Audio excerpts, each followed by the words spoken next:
got a full tank of gas, half a pack of cigarettes, it's dark, and we're wearing sunglasses. Hit it. You want answers? I want the truth! You can't handle the truth! Open the pod bay doors, Val. Keep your friends close, but your enemies close. I am nothing! No one! Fasten your seatbelts. It's going to be a bumpy night. Get busy living. You get busy dying. What's going on, everyone? Welcome to Cinemaze, a podcast where a bunch of mates chat about cinema over some drinks. Today, I'm joined by my friends Angus and Bennett. Thank you for coming on. How are you both? Thanks, Mark. I'm good. Excited to be here. Yeah, fantastic, mate. Good to be back. Good, yes. So Angus, as you can hear, has previously joined us on the podcast. He was on the Eternals episode if you haven't listened to it. Bennett is joining us for the first time, so welcome, Bennett. Today we will be breaking down one of the biggest releases of 2021, Spider-Man No Way Home. Yes. Amazing. Do it. We've given the listeners plenty of time to see it. It's been over 2 months, but holy shit, we're excited for this one. And today we'll be drinking some Asahis. So as you know, with these episodes, we like to do a question game to see what our guests like to watch and see what sort of tastes and preferences they have with cinema. So first question, I'll go to you, Angus. Mm-hmm. Steven Spielberg or Quentin Tarantino? Obviously, two great directors. I had to just look up their bodies of work. Obviously, Quentin's is a bit smaller than Spielberg's, but I'll go with Tarantino. Why? Love, Inglourious Bastards, Django, Once Upon a Time in Hollywood. Didn't understand it the first time I watched it.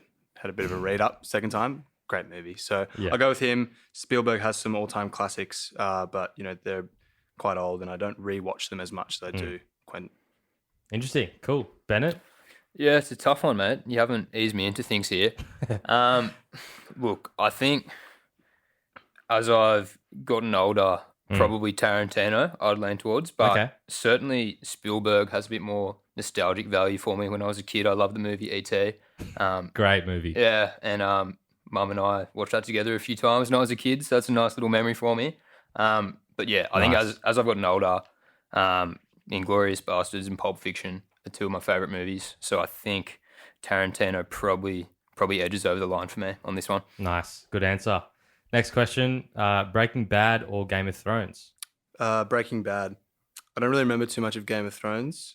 Just a little quick backstory on me. I had glange, and I watched it throughout that, and I don't remember a Dark time. single thing. Jeez. And then I don't think I've watched the last season either because I didn't remember the previous. There's too much to catch up on. Probably But a good thing. Breaking you Bad missed is one of the all-time greats, to be honest. it. Really good. Bennett? I'm a little bit scared. I'm about to lose my credibility with the Oh, cinema's no. community Don't pretty do it. quickly. I haven't seen either of these. Oh, so no, man. I'm gonna have to let that one through to the keeper, unfortunately. Oh, I think That's you need to seriously see both of them. They're both really That's good. honestly a sin, man. But hey, that's why we do the questions. Everyone's different. That's Mm. all right. Next question, Emma Stone or Emma Watson? Bennett, you had a lot of thoughts on this one. I'll flick over to you first. Come on, man, Hermione. Hermione, Watson. yeah. Emma Watson. I think, look, if you look at it in its entirety, Emma Stone's probably had more roles in which you'd say had a large impact in the space of cinema. But Yeah. for me, I think growing up with the Harry Potter movies, I just resonate more with Emma Watson for the role she played as Hermione Granger. I think she was a pretty integral part of that franchise, and without Yeah. her excellence in that role, I don't think the Harry Potter franchise has the impact it did. So I'm going to go with Emma Watson. Good answer. Yeah, good takes. I'm probably going to oppose you on that one for literally what you have said. Emma Stone's body of work is better than Emma Watson's for me. Okay. A lot more content to watch from her. Or like, it's hard. Is there it's a bad to particular say. Emma Stone movie that you like? La La Land is probably my favorite from her. Okay. Great performance. She's good in Crazy Stupid Love as well. Crazy really Stupid good in Love that. and Easy A were like her breakout roles. She's in Superbad too. Superbad. Yeah. She's in a lot of things. Superbad's so funny. Yeah. So, yeah, look, I think I was just a Harry Potter snuff. growing I up. am That's also. okay. I'm also Harry Potter. I reckon snuff, I'm but biased. I can't like. I haven't seen much of her other work. Emma Watson. I only just. Yeah. Yeah. No, she's got some crackers as well. They're both great actors, two powerhouse actors. So, The Emmas. the Emmas. That's it. That's all needs to be said. Next question, Marvel or Star Wars, Angus? Marvel. Yeah, nothing more really. Yeah, everyone knows. Yeah, Bennett? Marvel for me. I'm on a Spider-Man podcast. Have you seen? I've Star seen Wars? them both. Okay. Yeah. Okay, I'll good. restore some credibility, but Marvel still takes the cake. That's okay.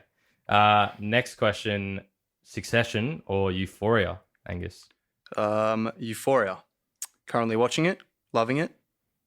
Keeps me on the edge of my seat. Succession. I have only watched about 4 episodes. What? Why? Did you Yeah. stop on purpose or?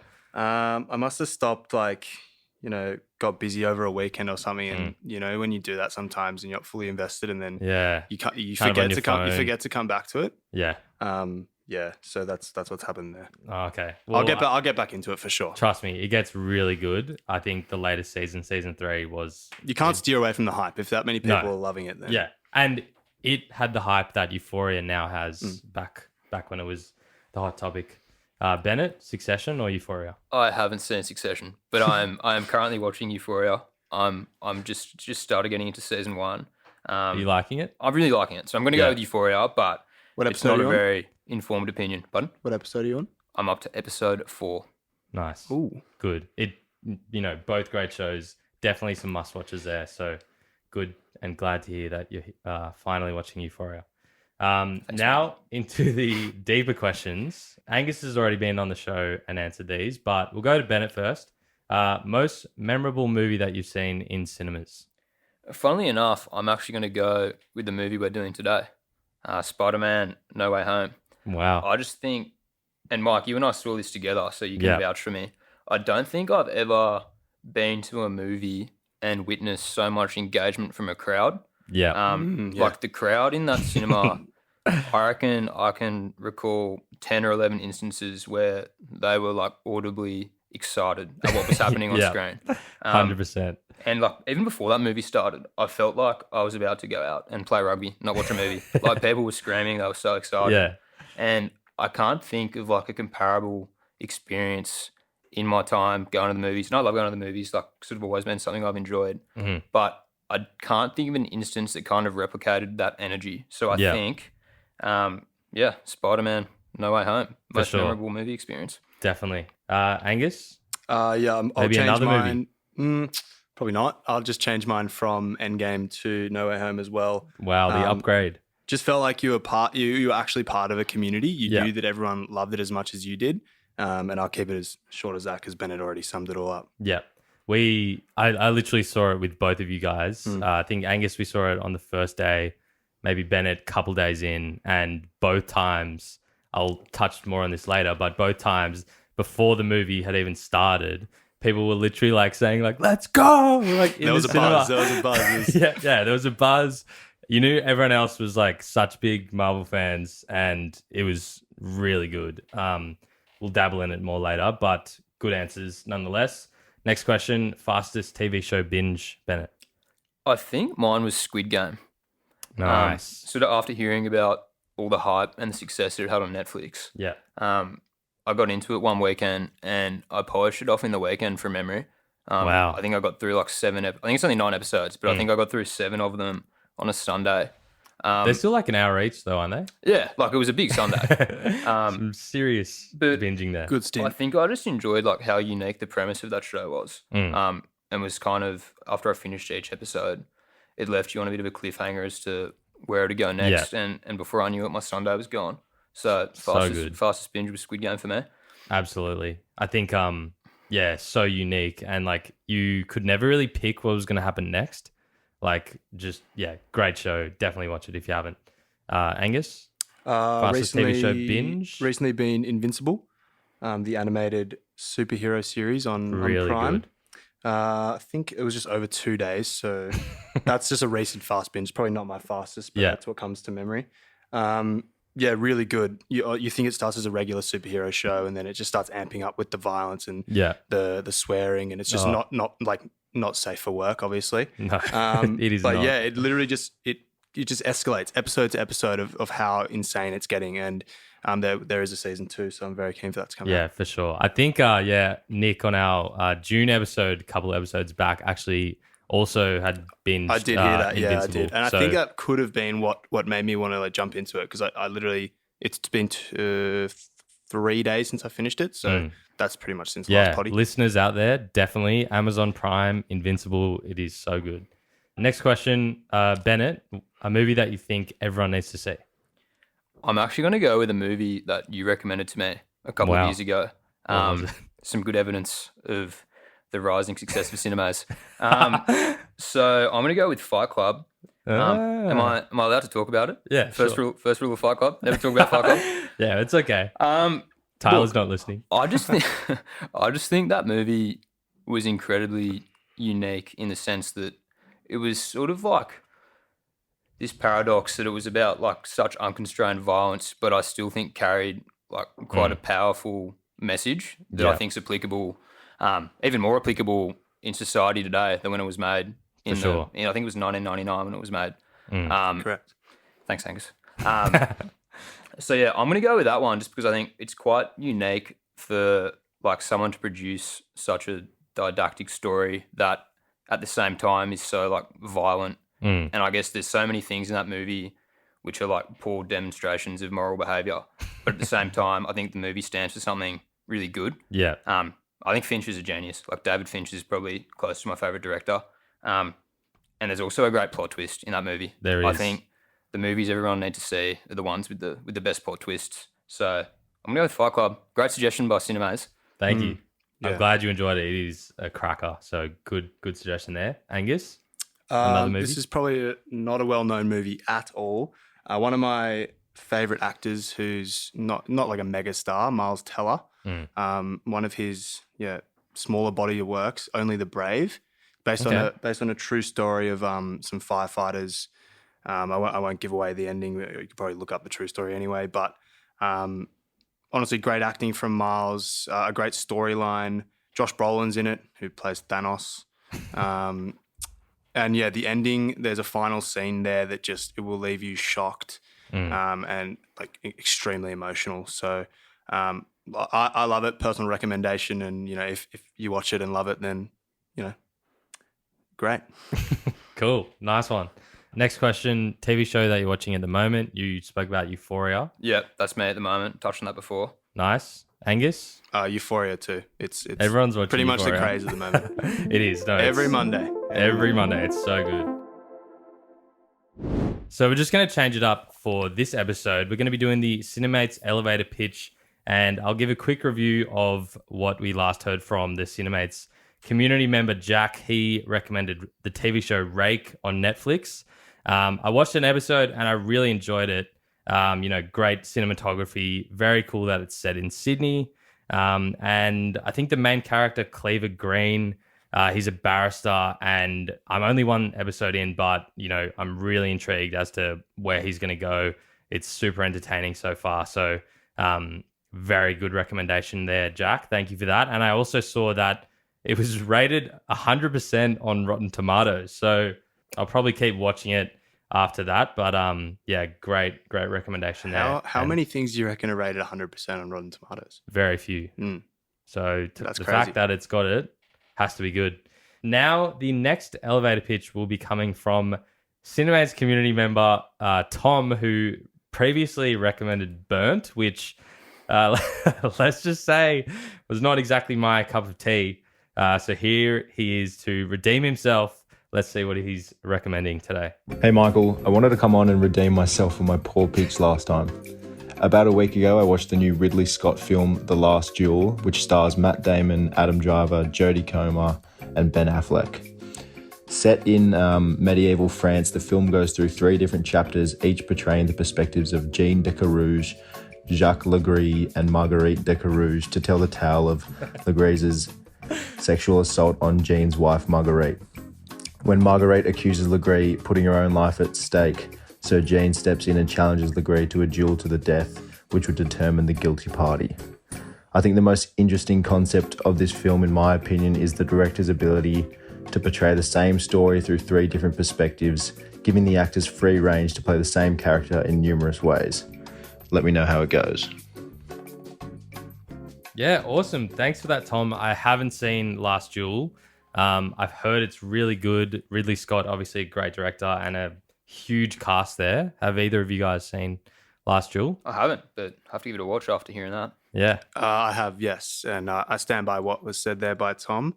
I think the three different perspectives and storylines that they run throughout the movie are amazingly done. And they literally, I think they've just filmed the same scene like 3 times, but there's certain subtle changes in how each actor, uses their facial expressions or their physical acting that makes you think like, okay, what are they telling the truth, or are they telling the truth in the scenario of the sexual assault in question? Yeah, cool, awesome. I'll definitely be giving it a watch, and we'll see if Tom can redeem himself. So keen for that one. Now, finally into Spider-Man No Way Home. As always, huge spoiler warning here. So to the listeners out there who haven't seen the movie, boys, what would you say about Spider-Man No Way Home in a few sentences? I think this movie achieves something that prior to viewing it, I didn't think would necessarily be achievable. That's all I'll say. Very, very true. I could not agree with you more. Angus, what would you say in a few sentences? No spoilers. Pure nostalgia. And I think if Tom Holland was to sign on for 3 more movies, fingers crossed, this is the perfect origin trilogy for a Marvel character that I've seen. Wow, big calls there. I'm gonna share with you 2 things that I think about this movie. First one is that I completely agree with you both. I think that without spoiling it, the fact that this movie was made the way it was made, and the fact that that was even possible was such an achievement. I think that it was such a layered movie, entertaining. We said before there were people literally screaming in the cinema, of which I'm going to share with the listeners out there. This was the cinema that me and Bennett were in. This was my second viewing, so I knew to record this, and I thought I would share it. And this is just a testament to how good the movie was and how much an effect it had on the audience.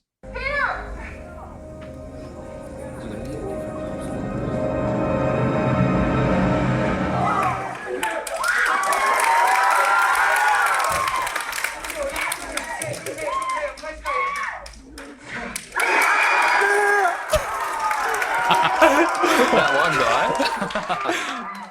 So that may or may not have been me and Bennett, but that Girly screams. That is That was actually Michael. That reaction is how good the movie was. I think it was one of the best movies because of that I think I've nearly ever seen. I'm going to say that.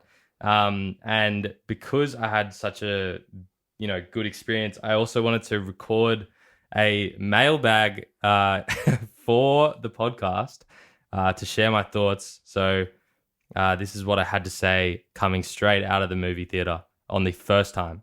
Okay. I have just come out of the theaters watching Spider-Man No Way Home, and holy fuck! Holy shit, that movie. I wanted to record this now because I don't think I'll be able to do this podcast for a couple weeks before people see it. But holy shit, that movie was one of the best movies I've ever seen. I'm going to say that right now. One of the best Marvel movies. It's like right up there with Endgame. Oh my God, that's literally changed my life. Jesus Christ. So yeah, this will be, I guess, a bit of a mailbag for the podcast. So hope everyone's well. And yeah, please go and see it. Spider-Man No Way Home. Holy fuck.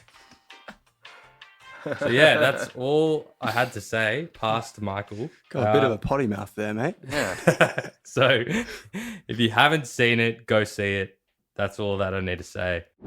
Okay, so now that we have got those out of the way, again, another spoiler warning. This movie even starts the movie with a spoiler warning from the actors. So please, if you haven't seen it, turn this off right now and go watch it. It makes it all the more better. So now we're going to break it down. when Spider-Man No Way Home starts, we jump straight back into where it left off in Far From Home. Quentin Beck has framed Peter Parker.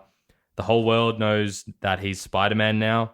And I love that it just kind of jumps straight into him being exposed. And yeah, what did you guys think of that opening? Yeah, I love that decision. I love that it flows straight from the previous movie. I think it immediately engages you, given that they left the second movie on such a cliffhanger. I think it was a really good decision. I also think it just highlights how much of a terrible bloke Quentin Beck was. He has to be one of the worst blokes in Marvel cinematic history. But yeah, I love this decision, and I think it got me in from the start. Like straight away, I was engaged. So I think it was a really good decision. Yeah, it's cool. You don't see a lot of sequels or triplets. I don't know what you call them. Trilogies. The crossover between 2 or 3, 1 or 2. Yeah, literally go back Seamless, to back. yeah. Seamless. Yeah, for sure. And I think, we see Peter taking MJ away, goes back to their apartment. And I thought it was funny that Happy Hogan, who's played by Jon Favreau, and Aunt May, who's played by Marissa Tomei, they've got this little romance still going. Yeah. It was nice. It's Wiltering, though. It's Wiltering. It is, yeah. Much to Happy's discontent. Yes. So I thought that was, good to see that again.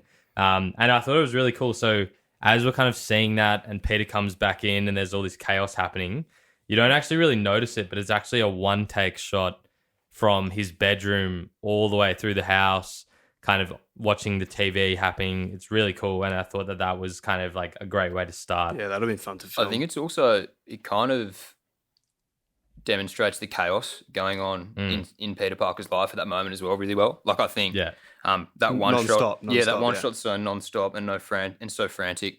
And I think as viewers, it kind of gives you an insight into the emotion he has after being exposed. So again, another good decision in that opening, I think. For sure. And then, of course, because he's been exposed, which I thought, again, was a great piece of writing. It was kind of answering any sort of things that happened in the last movie really well. They get interrogated. Peter, MJ, Ned, and Aunt May, they're all being interrogated by the Department of Damage Control. And we get a really cool Marvel Easter egg in the flesh. Lawyer Matt Murdock, who plays Daredevil in the TV series, gets the charges dropped for Peter Parker, but there's still this kind of negative publicity around him. What did you guys think of that little cameo? I've got a bit of trivia here for you. Was he the first or second TV show Marvel character, not TV show that we see on Disney Plus, but the other ones, to come into the cinematic universe? I think he was the first. Incorrect. I'm going to take a Jarvis stab. in Endgame. Jarvis as the driver of Howard Stark. Oh, cool. Wow. Nice little trivia there. Thanks, Angus. Then we kind of, have this kind of bit of a plot line where Peter, MJ, and Ned, they're doing their college applications and they all are like really excited to go to MIT together, but get rejected because of all this negative publicity that Peter has brought to them, unfortunately. And I thought that it was like sad that they're all rejected because of that. And then we kind of go to Peter and MJ on their like FaceTime. And I thought that kind of started to show the chemistry between Zendaya and Tom Holland, which I think is just like magical. So cute. It's so cute, isn't it? It's fantastic. What did you guys think of that sort of scene? I really like that scene. And I think having Happy hooked up to the sleep machine is a nice little touch.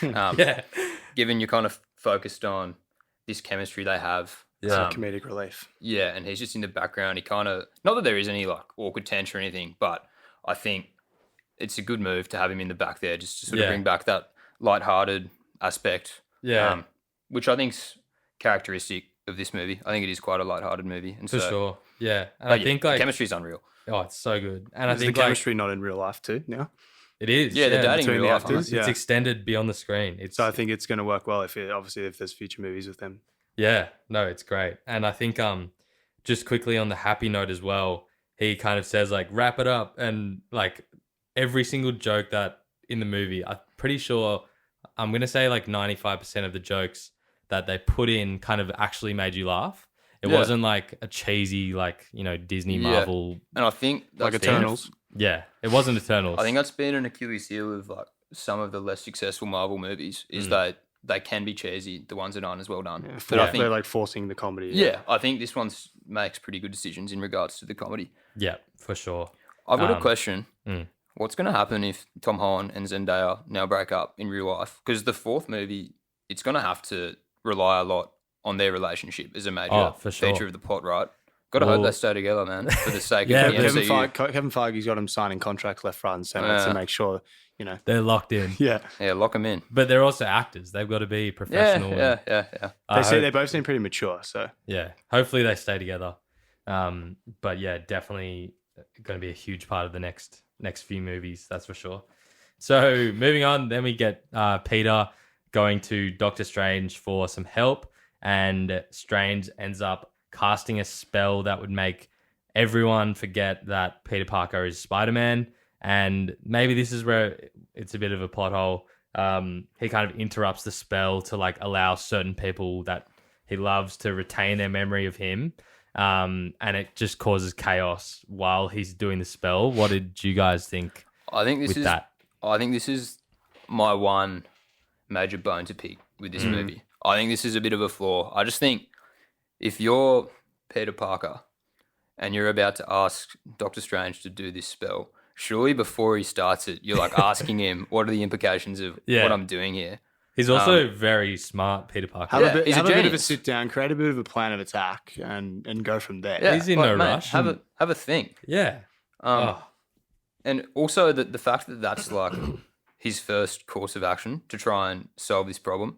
I know after he leaves Doctor Strange's place, he asks him like, "You didn't think to call someone at MIT to try and sort this out? You Even just- that, You even, didn't think to like you just came beg? straight to me to cast this even a regular ridiculous spell? person at MIT, like he just fought with the Avengers. Like he can go to Shield, he can go to all these places and get his record stricken or whatever like that. Like there's so many more avenues that he could have taken than some like world altering spell. Although, And then it obviously has to play into the plot that, you know, we want to see these other characters enter the movie. yep. But that's a bit of a pet hate that I've heard from a lot of people that I'm, you know, hyping the movie up to. They go, yeah, I love the movie, but, you know, the first hour was a bit, you know, iffy. Yeah, I feel like once you get to the end, you can easily forgive. Oh, it's so forgivable. Yeah. But at that stage in the movie, you're kind of thinking like, is he seriously going to take the risk of like opening Yeah. up the multiverse to get into like a college? Yeah, exactly. I suppose in fairness, he's not doing it for himself. He's doing, No. He's doing it for his girlfriend, but He's always doing stuff for others anyway. But yeah, he's a good guy. Oh, for sure. And yeah, obviously the spell goes out of control. Doctor Strange contains it and makes Peter Parker leave. And then he ends up going to find the MIT administrator to make her reconsider MJ and Ned's application. She's driving on this bridge when chaos ensues and He's attacked by He's Dr. attacked. Otto Octavius. Yeah. I think this scene was so good. he's back. yeah. he's back in. This is when the movie just starts getting so exciting for me. The roller coaster begins from here. It begins. It seriously kicks into 12th gear. Such an iconic Spider-Man villain to start Yeah. with as well. Like Oh, the big tentacles coming up. You're Definitely. in straight away.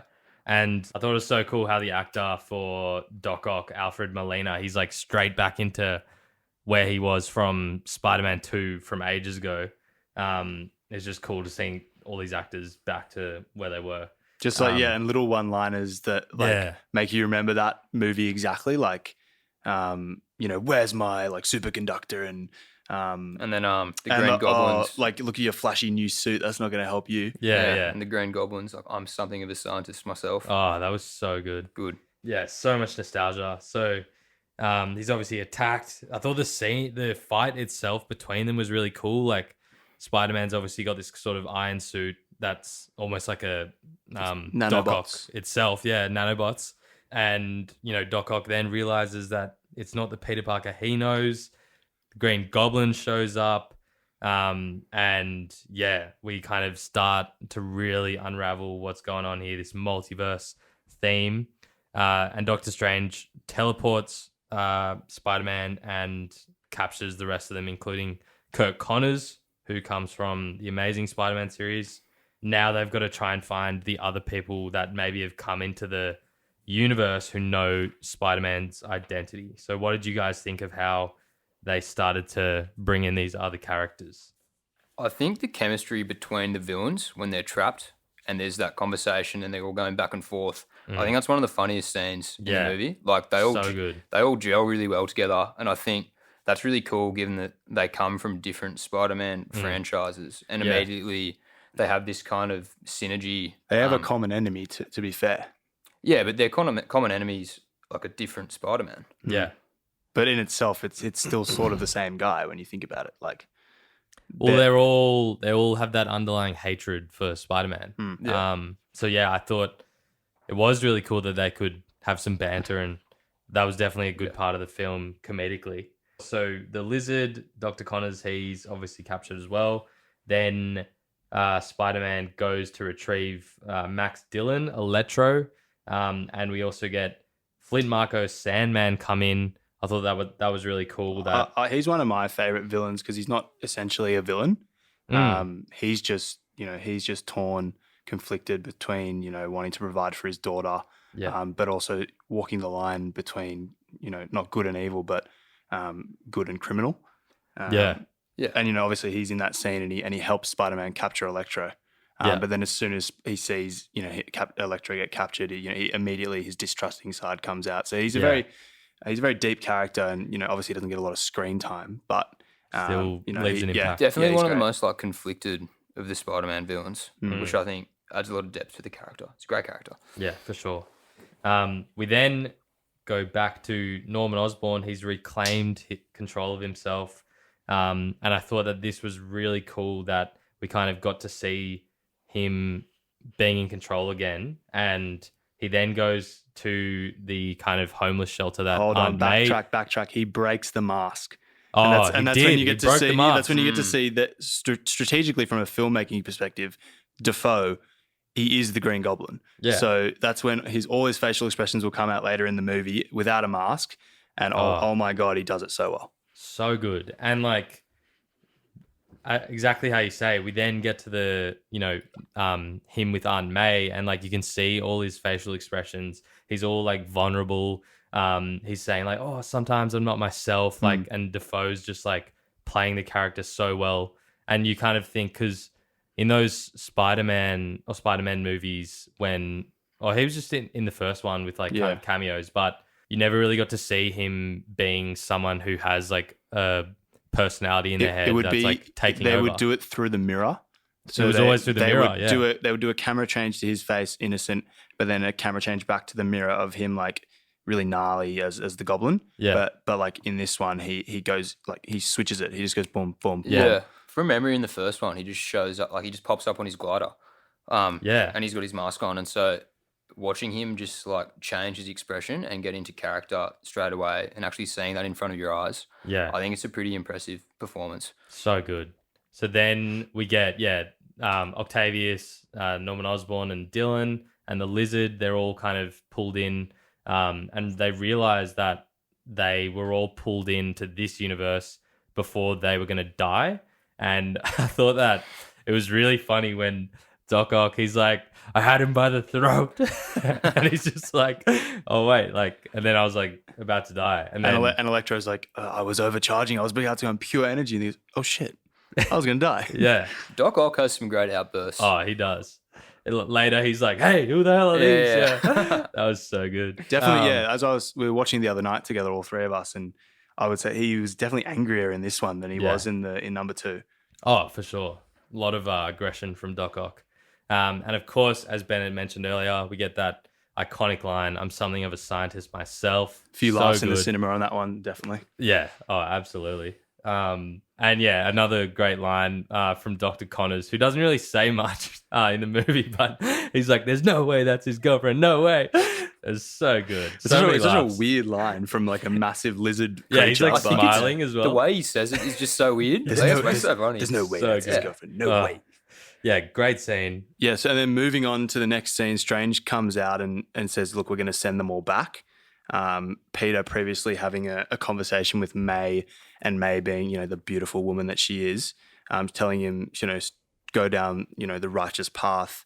Everyone deserves a second chance. Who are you to say that, you can't help these people? Yeah. So Peter has turned a new leaf when he wanted to, send them all back before. Now he wants to save them, find a way to save them. He doesn't know what it is yet. But Strange, wants to send them back. He steals the cube off Strange that's going to send them back, and they go into a bit of a one-on-one battle themselves in the mirror dimension. Yeah, that was cool. That was really The cool. effects in that scene are awesome. Yeah. That's when Peter starts going like, "Oh, you've got magic, but I've got math." Oh yeah, the mirror dimension is just geometry, isn't it? Yeah. Yeah, no, that was good. Like, I thought it was cool that Spider-Man could face off against. Yeah, Doctor Strange. He's pretty powerful. such a physical character versus such a character who uses magic and different sort of elements and illusions. But I had a point that's really cool that you see how two different heroes can counteract each other by their certain attributes. Yeah. So Spider-Man could move the box when he was in his astral form because of his spider sense, and then he obviously is very smart, so he can counteract the mirror dimension with him. And that's just, it's very comic book-esque. You'd see certain fights like that happen in a lot of comic books. You don't see them all the time in MCU. Yeah, for sure. No, that was a really cool scene. And I think, then we kind of get, now that Peter is like saving them, they go to Happy Hogan's apartment. They go to cure Octavius first with the machine that Happy has, where they cure Octavius and, great acting again from Molina. He kind of Switches back. back. He's like this nice guy. And, we start to get a bit of hope that Peter's going to save them all. But then his spidey senses start tingling. The music that leads up to this too. The tension's like building. Like Electro's like, nah, like I don't like this. Like being cured. And then the Goblin takes control of Norman Osborn again. And they all betray Peter. Beautiful quote from the Goblin there too. He's like, I've been watching deep behind Norman's cowardly eyes.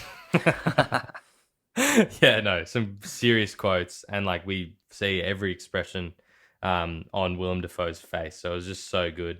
And then chaos ensues. They start fighting.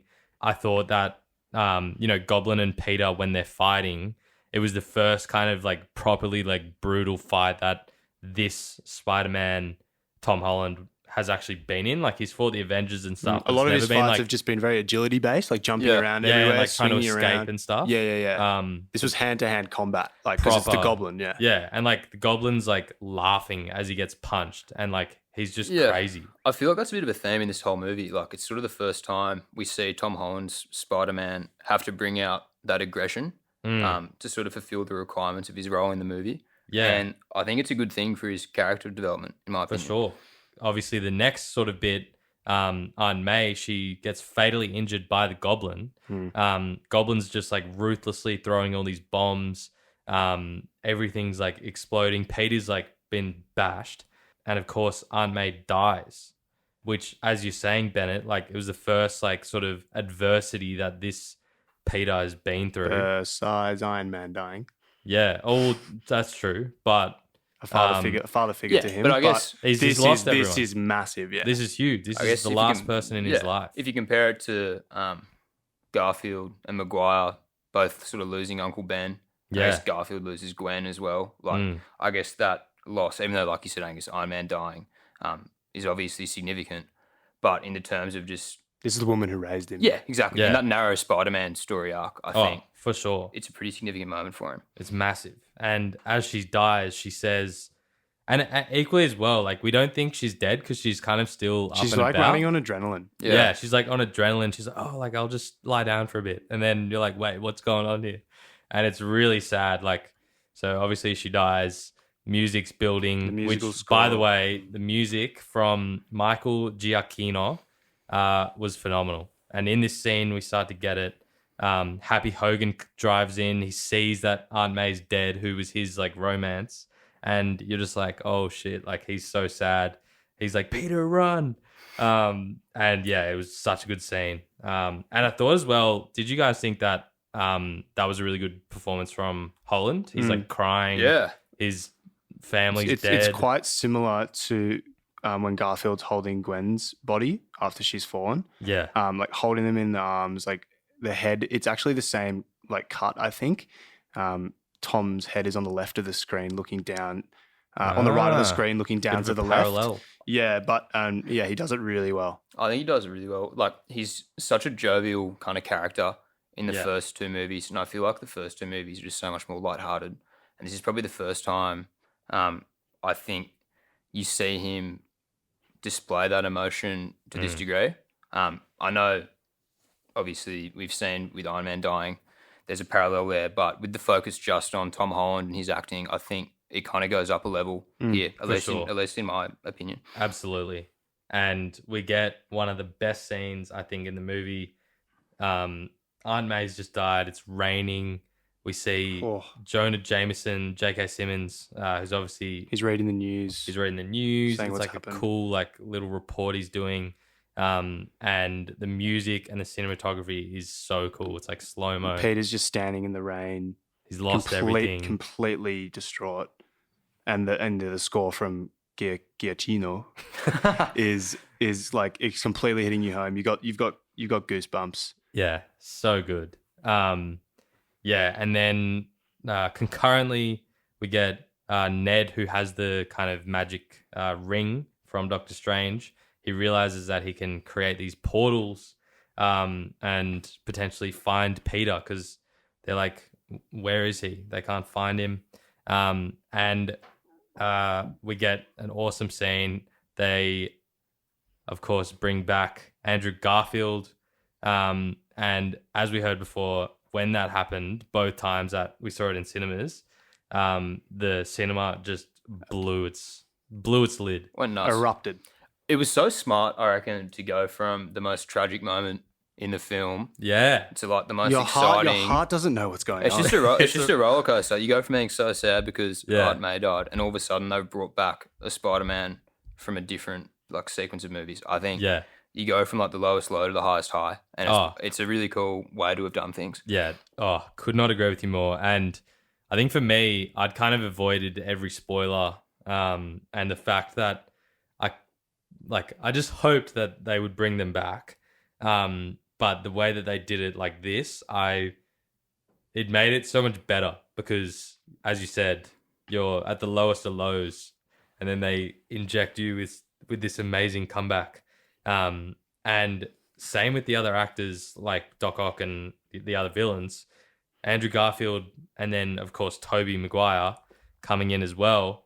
They're kind of straight back to where they were in their movies, and you're like, wow, like your version again. No, they're a bit older.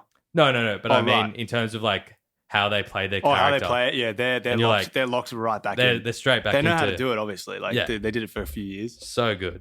And they then go and they have a bit of fun in Ned's apartment, Throwing bread rolls. throwing bread rolls, proving that they're Spider-Man. I thought that was a nice little funny scene there. What did you guys think about when the two Peters and Ned and MJ then go to find Peter at the school?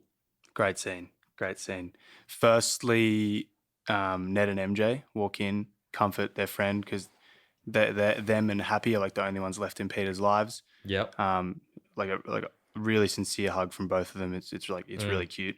And then MJ just tilts her head and says there's few people to see him. You can see Peter's spidey sense sort of go for like probably mutual spidey senses in the area. Yeah. And then the two sort of OGs In the shadows. They drop down. They're in the together. shadows. They're in the it's so moonlight, good. and they drop down, and wow, and Peter's a bit freaked out. Oh 'cause, my yeah. god. Yeah, and look, I touched on this before, but I think with the focus on Tom Holland, he does such a good job just portraying that sad side of the Yeah. Spider-Man character.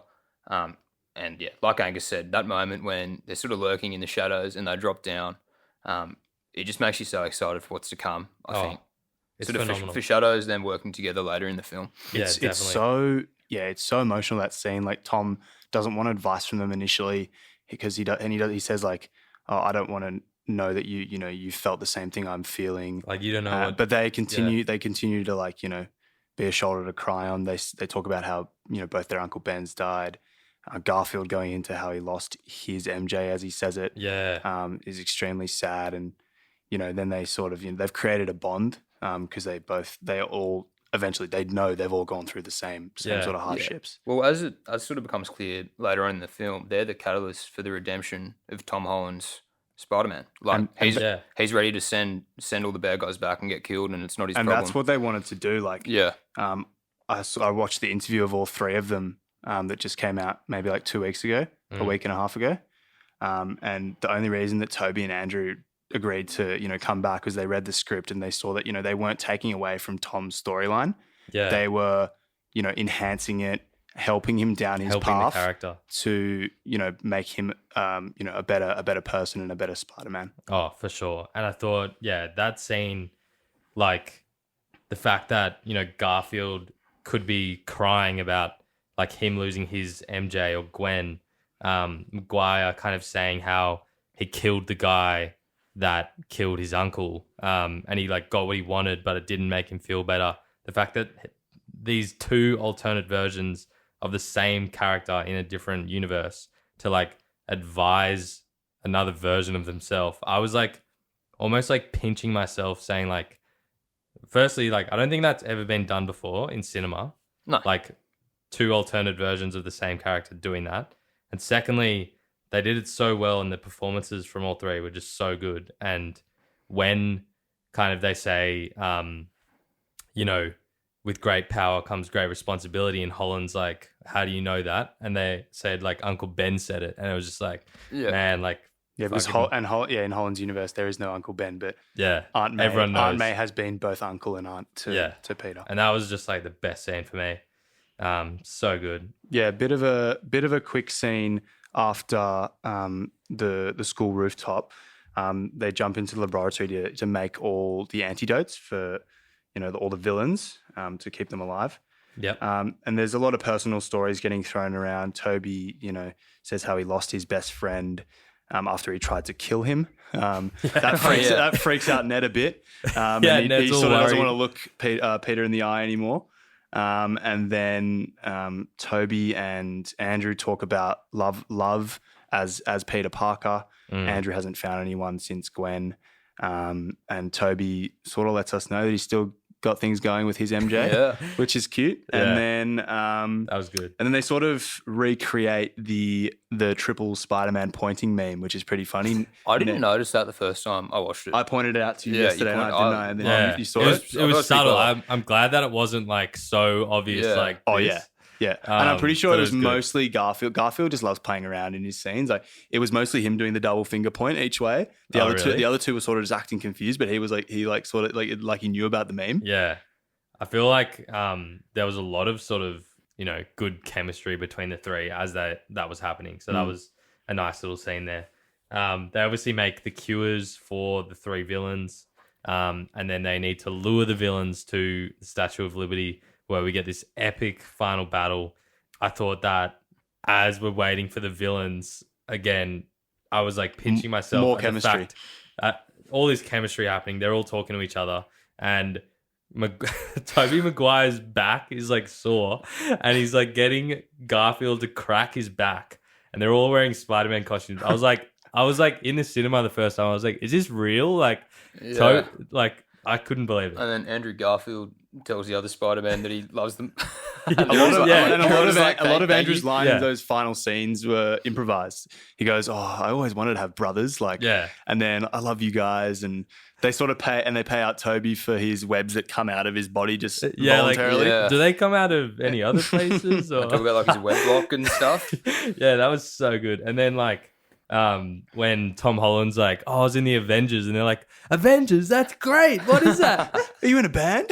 Yeah, that was so good. So funny. So much chemistry there, as you guys said. Then, of course, we get all the villains starting to come. All the three Spider-Men are, working as a team. And we get kind of this epic shot where they all are like in the air slinging their webs.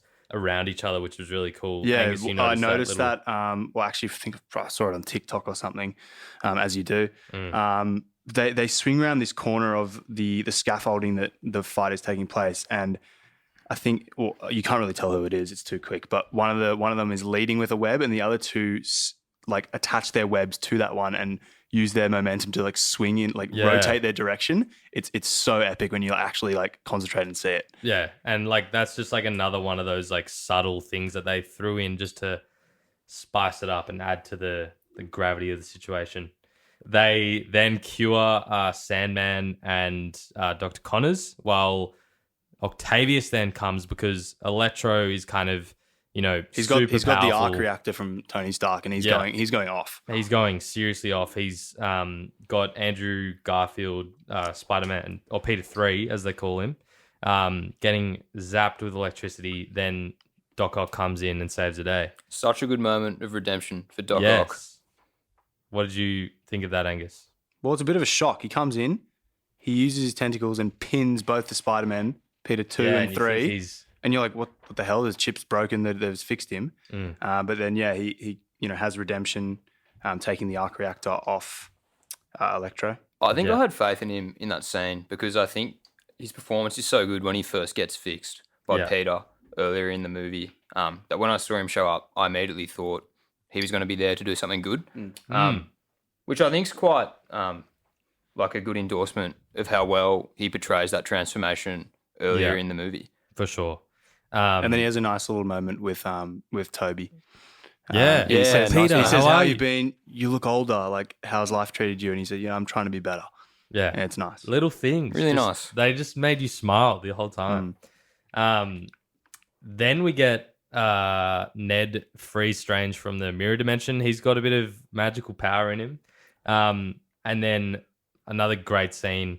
MJ Zendaya falls off the scaffolding and Tom Holland goes after her, gets knocked by Goblin, who's back with the glider.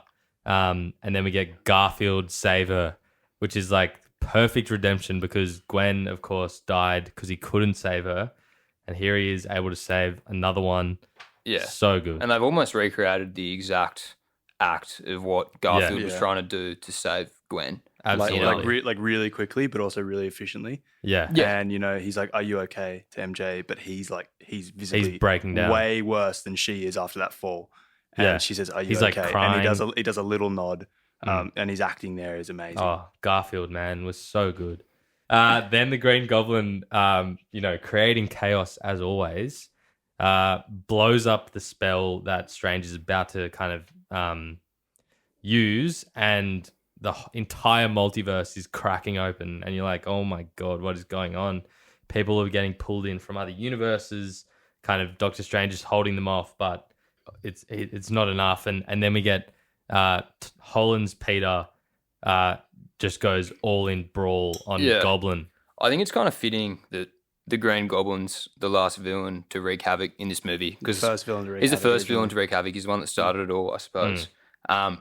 But what I enjoyed about this scene is I think Tom Holland, when he's lashing out at the Green Goblin, he kind of gets that cathartic release that he doesn't get in his origin story in the first Spider-Man with Tom Holland. Like, if you think back to Garfield and Tobey Maguire's first Spider-Man movies, there's a sequence when they first become Spider-Man where their reason for doing what they're doing is essentially avenging Uncle Ben. Whereas with Tom Holland, you kind of just jump straight into it. Yeah. And you don't get that kind of cathartic element of Tom Holland's character arc. So I think it's kind of cool that he gets that here, gets to work through it, and then hopefully in his future in the MCU can kind of grow from that character development. But then the thing was he didn't really work through it. He had sort of the big brother figure of Tobey's Spider-Man jump in, block that glider from finishing off Goblin. He was going to finish definitely. It. And we could have seen a way darker Spider-Man without bringing these other two into the universe. Well, when I say work through it, I think I more mean like got it out of his system. Hopefully, yeah. Like if you think back to the first two Spider-Man, they kind of get it out of their system and then they go on and progress to do good things. And they realize that as Andrew says, that you got to start pulling your punches a bit because they are very, very strong. Yeah, so I think potentially like without that cathartic release, like say Aunt May just died and then that was the end of that Spider-Man movie. Like, it'd be hard for him just to come out in the fourth movie and start being like the friendly neighborhood Spider-Man. Yeah, or whatever. for sure. Like, it just wouldn't work. Yeah, especially at that low point. But, completely agree. And I think that when Tobey Maguire was saving Holland from making that mistake, I thought that it was great that, one, he's the one who said that killing the guy that he wanted to kill didn't help him at all. So it was good that he was the one to do it. Perfect But secondly, no words were said. He was just staring at him. Yeah. You get these Maguire eyes. So expressive. Yeah. And I thought that was perfect. Like, Maguire's also saving Goblin, who he sort of was true. He was the one who ended up guilty about being killing the one his... that killed him. He killed his best friend's father. Yeah, he killed his great point. sort of father figure. Yeah. Maguire actually does heaps with his eyes, come to think of it. Like, Yeah, if I think does back a lot. to his first Spider-Man movie, like, I think it's a great part of his acting, which I probably haven't thought about before until you've just brought it up. So For sure. No, iconic eyes. And then, he stops him and, of course, starts to put the glider down, but then he gets stabbed by the Goblin. And at this point, you're like, oh, my God. The Goblin please. doesn't stop, man. Yeah, he's ruthless. But then Peter 3, Garfield, throws the cure. Holland injects it to him so hard. So hard. I don't know how he didn't die. He's not surviving that. Straight in the neck. I do not know how he There was didn't die. there was a bit of aggression left in Yeah. Holland I at thought that the point. cure was going to go through his neck. But, of course, we get Osborn's sanity again, and Defoe just flicks a switch. He's like, what have I done? Like, such a good moment. Yeah. And then after that occurs, we see the conversation between Peter and Doctor Strange, whereby Peter realizes that he has to erase himself from the memory of those close to him in order to save the day and repair things back to normal. Yeah. And I think, again, we've been talking a lot about the growth of Peter in this movie and the fact that now he's not concerned about those people forgetting who he is in the name of the greater good kind of shows that by virtue of what he's been through and what he's learned from Aunt May, we have seen that character development in a significant way. Oh, for sure. And, like, it's shown how he went from the start of the movie being this kind of kid making maybe silly choices to, full circle, full arc. And we know from here that, he is the kind of typical Peter Parker and Spider-Man that is obviously from the comics and the previous movies. But, as you said, great moment there. Sacrificing himself, sacrificing his relationships with Ned and MJ and the rest of them. And we get such a good moment where he's with Ned and MJ. He's like, I'm going to find you guys, I promise. And again, the chemistry of Holland and Zendaya is so good. That kiss, man. That kiss was epic. The music. She doesn't let him say I love you either until she cuts him off. until they remember each other again. Yeah. And, like, she kind of found out he was Spider-Man in the last movie, but, we're really hoping that they can get back. But, such a touching moment there. All the alternate versions of everyone are kind of disappearing with the music. That score, that Giacchino score is so good. Go listen to it on Spotify. But, yeah, great ending. Couldn't have The goodbye from Tom Holland's Peter to the other two Peters great as well. Like he can't really find the words, but you can see the bond that they've developed just through the way they're interacting in their body language. Tom said they that hug. Tom actually said that filming that scene, like he just drew on. He was just like, wow, like I've watched these guys in their movies growing up. I've just made a film with them doing what like has never been seen in cinematic history. So he said that hug was literally just like he didn't have to act it. He was just he felt the moment and he was like, wow, this is insane, and That's just like insane. let those emotions rush over him. Oh, and like again, the fact that we were watching on screen these three Spider-Men who are all equally iconic, to do that was so amazing. I remember when you and I were driving to that movie, I said to you, because it hadn't been spoiled for me yet. I was like, I've heard whispers that they're going to bring back like all the other Spider-Men, but like that can't work. That doesn't make any sense. And then they actually did it, and in a way that worked. So coming out of it, I was gobsmacked. I thought it was fantastic. Absolutely. And yeah, such a good ending. I think that was, perfect. And then, of course, we kind of get that little bit extra. Now, no one knows who Peter Parker is. No one knows who Spider-Man's identity is. He goes to visit MJ and Ned to reintroduce himself. What did you guys think of that? I love the fact that he just ditches his plan and he's in the moment with MJ, and you can see the chemistry between him and Zendaya. I think in that scene, even more so than the scenes where they're like physical and kissing, I think just the dialogue between the two and the way they're looking at each other and stuff, you can tell there's a connection there that has, I guess, been strong enough to outlast the fact that the memory of Spider-Man and Peter Parker's been erased. For sure. And like he sees the Band-Aid on her head and he's like, I've caused all this pain and stuff. And he says to himself, like, I might just leave it for a internally, while. Yeah. And, you know, I think that's him really maturing. So again, such good chemistry and such a good ending. Then we get him mourning at Aunt May's grave, and he has a conversation with Happy, who doesn't know him at this point, and Happy kind of talks about how people die and you hope that their legacy doesn't die with them. Yeah. But he encourages Peter to kind of carry on and continue to be Spider-Man. Can I say how this, you know, these trio of Spider-Men, like there's so many similarities in this movie and throughout all their movies, that this one ends, you know, basically with him at a grave for someone he loves. The original Spider-Man trilogy ends with Toby at his friend's grave, and Andrew Garfield's one ends up with him at Gwen Stacy's grave. Wow. Yeah. I didn't remember that. I think that's again going to who Peter Parker is and the adversity that they go through to be the hero that they are. So that's an awesome connection. And again, something so subtle that people wouldn't really pick up. So that just adds more to how good this movie is. So that's pretty much it. Then we get a post-credit scene. We see Tom Hardy's Eddie Brock kind of also got sucked into the universe in a different place. And he leaves behind a piece of the Venom symbiote. So we'll see. It's a little bit for Marvel Cinematic Universe to play around now. Yeah. They might not use it for a while, but it could come back in years to come. Oh, Something absolutely. there for him. Something there. Going on to that, good segue. What do we think might happen in the MCU going forward with the multiverse, with Spider-Man? I think the next Spider-Man movie will have to be focused around how Peter Parker in his new life reconnects with Ned and MJ.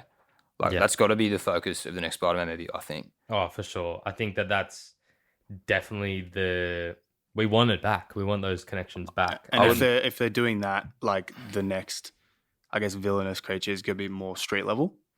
There could be many like villains that he has to fight because he gets that apartment. He's just swinging through the New York streets again. Like listening to the police scanners. Be a bit more street level, back to the OGs. Neighborhood Spider-Man coming back. Because I think the viewers will be rooting for those three to rebuild that relationship. Like I think the synergy between those three characters is fantastic and something that people have enjoyed watching.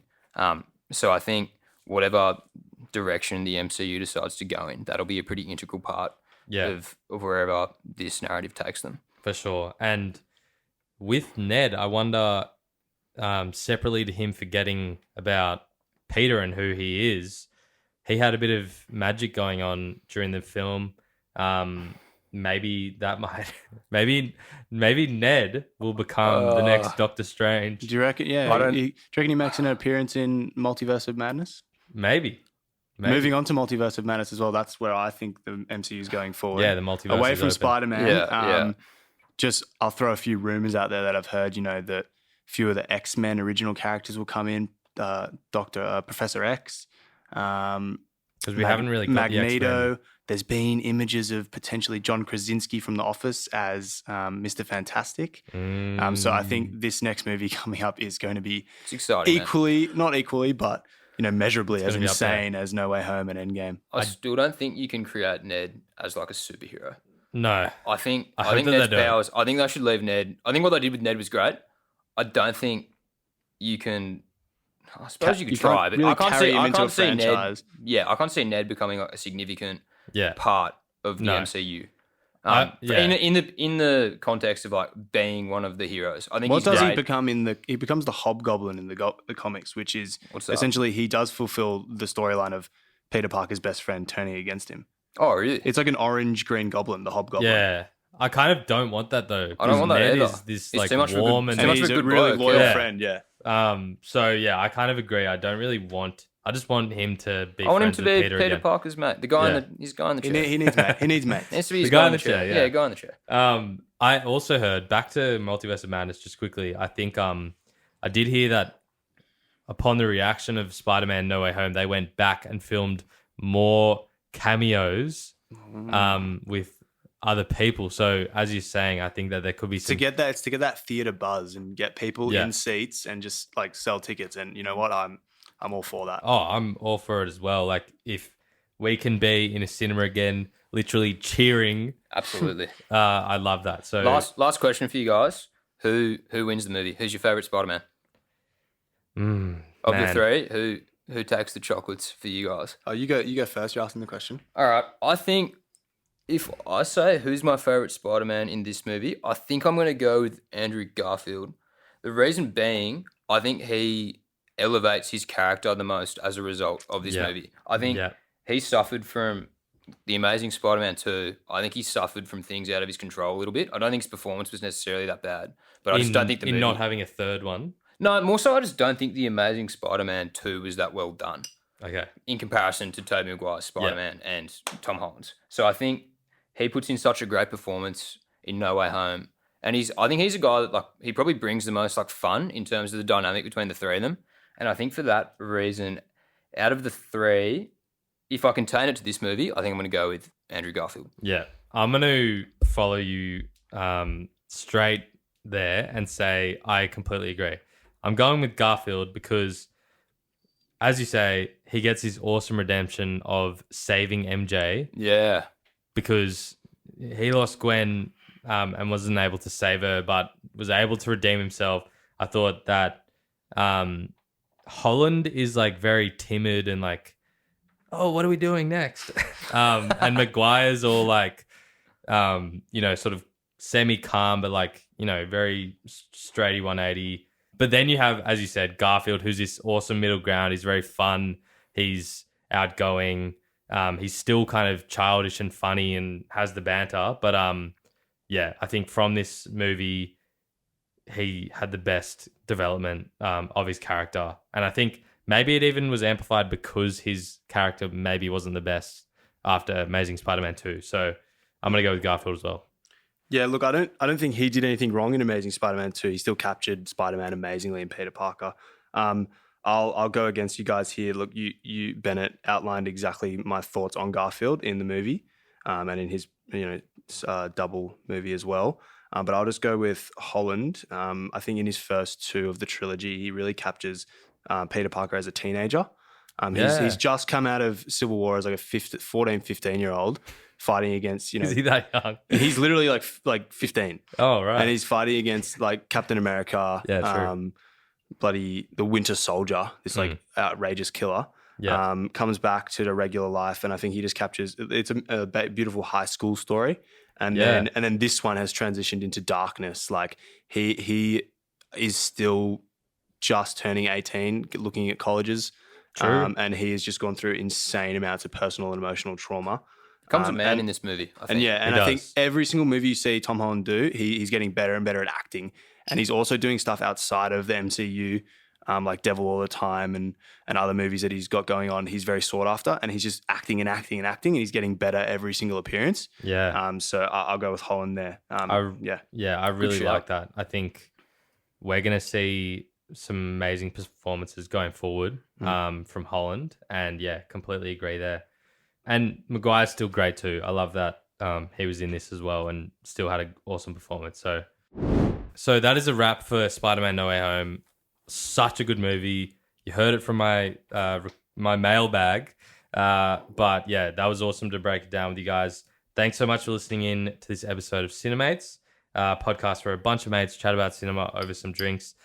Thank you, Bennett, for coming on for the first time. Angus for coming on again. Thanks, mate. Hope you Thanks enjoyed for it. having us, mate. Love it every time. Anytime. And equally as well, awesome experiences in the cinemas that we both got to see this amazing movie. So yeah, some good memories there. So please leave a review on Spotify or Apple Podcasts, whatever streaming platform you use. Also, let us know what you want to hear about in future episodes. And if you want to send in a mailbag or do an elevator pitch to me, send us a DM on Instagram at cinemaze_. We are also now on TikTok posting exclusive content on there as well at cinemaze_ also. So check that out, give it a follow, and let us know what you think. So we'll catch you for the next episode. Thanks so much for listening to this episode of Cinemates. If you enjoyed it, you can follow us and leave a review on Spotify, Apple Podcasts, Google Podcasts, and all other major platforms. Also, if you haven't already, check out our Instagram and YouTube channel for more Cinemaze content and let us know what you thought of this episode. In the spirit of reconciliation, we acknowledge Australia's first people as the traditional owners and custodians of the land and pay respect to the Cammeraygal people of the Eora Nation upon whose country Cinemaze is based. We honour the storytelling and culture of Aboriginal and Torres Strait Islander communities across Australia. Also, in the spirit of chatting with mates, remember it's always important to check in with those around you, whether it's friends, family, or colleagues. Sometimes they may be going through a hard time, and chatting with them may reassure that they aren't alone. If you or anyone you know is ever struggling, call Lifeline on 13 11 14.